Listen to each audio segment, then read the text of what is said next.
नमस्कार दोस्तों, स्वागत है आपका हमारे सनातन करने YouTube चैनल में। आज हम एक बहुत ही महत्वपूर्ण विषय पर चर्चा करने जा रहे हैं। भारत में बौद्ध धर्म का पतन और उसके पुनरुत्थान में डॉक्टर भीमराव अंबेडकर जी का योगदान। बौद्ध धर्म भारत से क्यों विलुप्त हो गया? बौद्ध धर्म कभी भारत में अत्यंत प्रभावशाली था। सम्राट अशोक, कनिष्क और हर्षवर्धन जैसे महान शासकों ने इसे व्यापक रूप से फैलाया, लेकिन फिर ऐसा क्या हुआ कि यह अपने ही जन्मस्थान से लगभग समाप्त हो गया? इसके कई ऐतिहासिक, सामाजिक, धार्मिक और राजनीतिक कारण हैं। आइए इनका विश्लेषण करते हैं।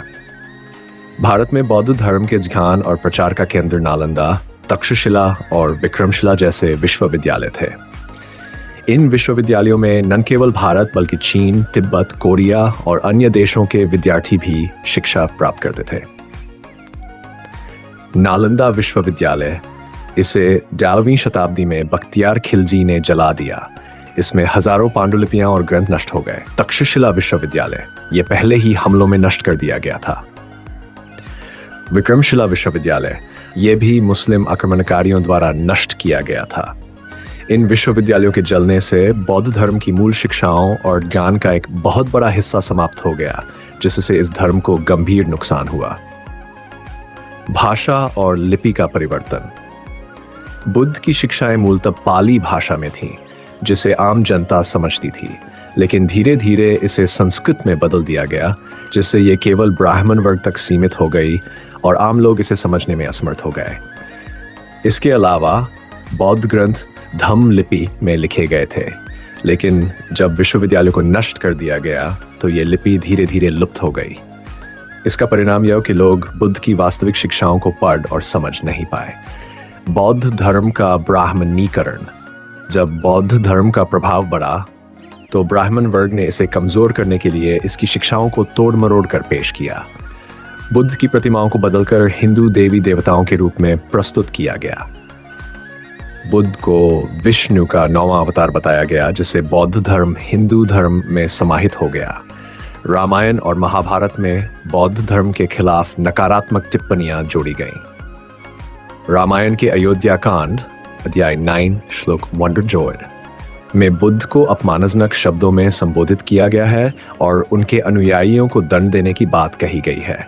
इससे पता चलता है कि बौद्ध धर्म को दबाने के लिए उसे नकारात्मक रूप में प्रस्तुत किया गया। बौद्ध भिक्षुओं पर अत्याचार और जबरन धर्मांतरण। जब बौद्ध धर्म कमजोर होने लगा तो उस समय के हिंदू शासकों ने इसे समाप्त करने के लिए कठोर कदम उठाए।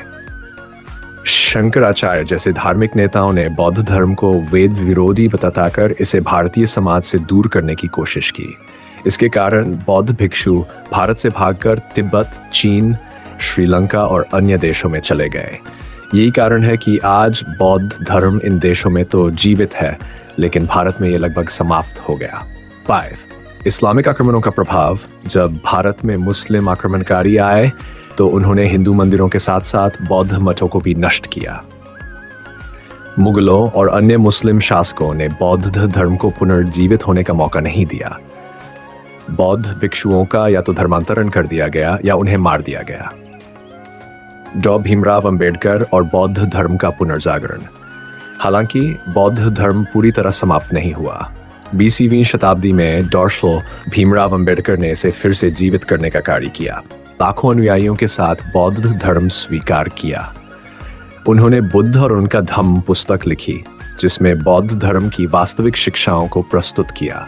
उन्होंने दलितों को बौद्ध धर्म अपनाने के लिए प्रेरित किया ताकि वे ब्राह्मणवादी शोषण से मुक्त हो सकें, जिसमें लाखों लोग शामिल हैं। महाराष्ट्र, उत्तर प्रदेश, मध्य प्रदेश, छत्तीसगढ़, बिहार और अन्य राज्यों में बौद्ध धर्म फिर से लोकप्रिय हो रहा है। कई संगठन और संस्थाएं बौद्ध धर्म के प्रचार में कार्य कर रही हैं। भारत में बौद्ध धर्म का पतन कई कारणों से हुआ। विश्वविद्यालयों का जलना, भाषा परिवर्तन, ब्राह्मणीकरण, अत्याचार, इस्लामिक आक्रमण और जबरन धर्मांतरण। लेकिन डॉक्टर अंबेडकर के प्रयासों के कारण यह फिर से पुनर्जीवित हो रहा है। अब हमें क्या करना चाहिए? बौद्ध धर्म के वास्तविक इतिहास को पढ़ें और समझें। 2. बुद्ध की शिक्षाओं को लोगों तक पहुंचाएं। बौद्ध धर्म के पुनरुत्थान में योगदान दें। सोडर अंबेडकर के विचारों को अपनाएं। अगर आपको ये जानकारी अच्छी लगी तो इसे ज़्यादा से ज़्यादा लोगों तक शेयर करें। चैनल को सब्सक्राइब करें और बेल आइकन दबाएं ताकि हमारी हर नई वीडियो की सूचना आपको मिलती रहे। चलते हैं दोस्तों, मिलते हैं अगली वीडियो में। जय भीम, नमो बुद्धाय।